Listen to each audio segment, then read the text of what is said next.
Will again be closely monitoring dense fog that will low visibility in spots due to some dense morning fog. Is being impacted not only by the fog. Tonight we've got fog along the river and into western Iowa. Zero visibility. Inside Heathrow Airport, the air traffic control tower is.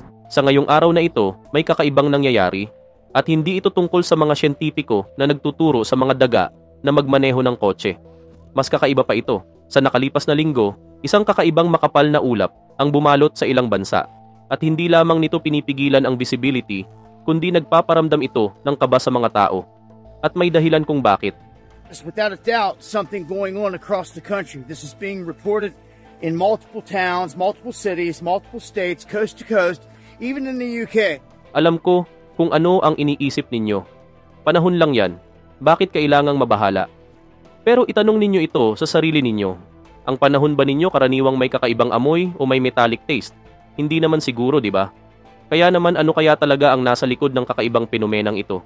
Likas na pagbabago sa panahon o may mas malalim na kwento sa likod nito? Manatili kayong nakatutok habang ating sinusuri ang kakaibang katotohanan na nakatago sa ulap. Has anybody else noticed it's been foggy for days now? And the internet never fails to let me know what's happening. Sa nakalipas na buwan, may mga ulat mula sa ilang bayan sa US tungkol sa makapal na ulap na ito. At ang nakakagulat, hindi lamang ito sa US, pati na rin sa Canada, UK, at maging sa ilang malalayong bahagi ng Asia ay nakakaranas nito. Can someone explain to me why in Manchester we've had nothing but fog for 4 days now? 4 days in a row.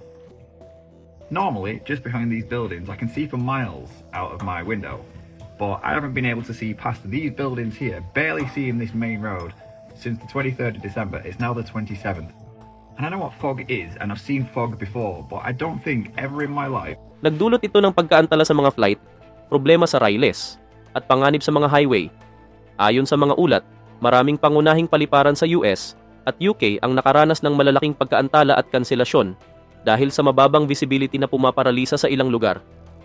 Dagdag pa sa kakaibang likas na katangian ng pangyayari, mayroon na rin itong pangalan at tinatawag ito ng mga tao na FOGVID-24. Malamang ito ay dahil sa umano'y mga sintomas na katulad ng runny nose, lagnat, pagkapagod, kawalan ng enerhiya, sakit ng ulo, migraines, sore throat, at iba pa. Looks like it's conclusive. FOGVID-24 is a real thing. We've got people in Sweden, we've got people in Finland, all reporting the same thing. The fog has made them sick. And you know, it's scenarios like this that always have an adverse effect. Whatever they're doing in the skies, whatever they're spraying, whatever this fog is, they're obviously doing it for a reason. Sinasabi ng iba na nangyayari ang lahat ng ito kapag ang isang tao ay lumabas at na-expose dito. Ang mga taong nalalantad dito ay nakararanas ng mga sintomas tulad ng problema sa paghinga, pagkahilo, at kahit pangangati ng balat. Para bang eksena sa isang sci-fi movie, pero ito ay hindi katang-isip. Nangyayari ito ngayon sa totoong buhay. Pero narito ang mas kakaiba. Ang mga lokal sa maraming estado ay nagbabala tungkol sa ulap. Alright, so it's crazy foggy right now. But that's not the weird part. Okay? Like, number one, it's weird because as it gets later in the day, fog should... Bukod pa rito, ang ulap ay may kakaibang amoy, parang nasusunog na kemikal. Oo, iyon ang uri ng amoy na nakakakilabot. Ang social media ay punong-puno ng mga video na nagpapakita ng mas nakakatakot na bahagi nito.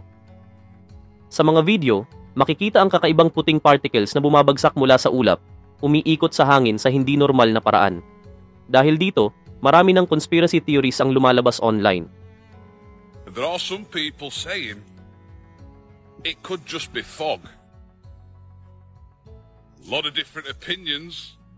What do you think's causing all this fog? Ang ilan ay naniniwalang ito ay likas na penomena, bihirang kondisyon ng atmosfera na nakakulong ang mga pulutan sa ilang lugar. Pero kailangan mong magtanong, bakit ngayon at bakit napakalawak ng saklaw nito? Marami rin ang naniniwalang ang ulap ay bunga ng chemtrails, mga kemikal na sinadyang ispray sa atmosfera para sa mga layunin mula sa kontrol ng populasyon hanggang sa manipulasyon ng panahon. Kaya't nagtataka ang marami. Ang kakaibang ulap bang ito ay isang eksperimento na hindi naging maayos o mas malala pa? Ang kakaibang penomena na ito ay may pagkakatulad sa Operation Sea Spray, isang nakakakilabot na kabanata ng kasaysayan na hindi alam ng karamihan. Noong 1950, ang US Navy ay nagsagawa ng lihim na eksperimento sa biological warfare. Inispray ang bioweapons sa San Francisco Bay Area upang subukan kung gaano kahina ang isang malaking lungsod sa biological attack. Hindi bababa sa isang Amerikano ang nakitil at 10 pa ang lubhang nagkasakit. Ang pinakamasaklap na bahagi, mga ordinaryong Amerikano ang ginamit bilang human lab rats nang hindi nila alam. Sa harap ng misteryosong ulap na ito, mahirap hindi makita ang pagkakapareho. Samantala, ang iba ay nagsasabing ginagamit ang ulap na ito bilang isang distraction. Itinatago ang isang bagay sa kalangitan na hindi dapat makita ng publiko. Sa mga linggo bago dumating ang misteryosong ulap, marami ng ulat tungkol sa mga drone at UFOs. May mga saksi na naglalarawan ng mga kumikinang na orb, triangular crafts, at mga drone na tila nawawala sa manipis na hangin. Dagdag pa sa mga ulat, ang mga drone na ito ay nagdulot ng kalituhan sa mga lokal at naging sanhi ng iba't ibang conspiracy theories. Ngayon naman, may mga ulat tungkol sa kakaibang pulang orb na nakikita sa kalangitan. Ang mga residente ng UK ay nagulat ng pagtaas ng aktibidad ng drone, samantalang ang mga Amerikano ay nagsasabing may mga nakitang kakaibang drone at orb sa kalangitan sa New Jersey at sa silangan ng US. Konektado ba ang mga nakitang ito sa misteryosong ulap?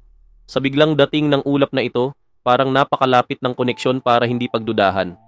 Habang patuloy na nagtatalo ang mga siyentipiko at mga naniniwala sa conspiracy theories tungkol sa posibleng paliwanag, isang bagay ang malinaw. Ang ulap ay totoo at ito ay nagpapasakit sa mga tao. Ito ba ay isang bihirang penomena ng panahon, isang pagsasabuatan ng gobyerno, o ang pinakabagong kabanata ng mga kwento tungkol sa alien?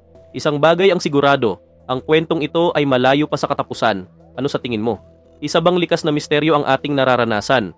O may isang bagay o sino man na nasa likod nito?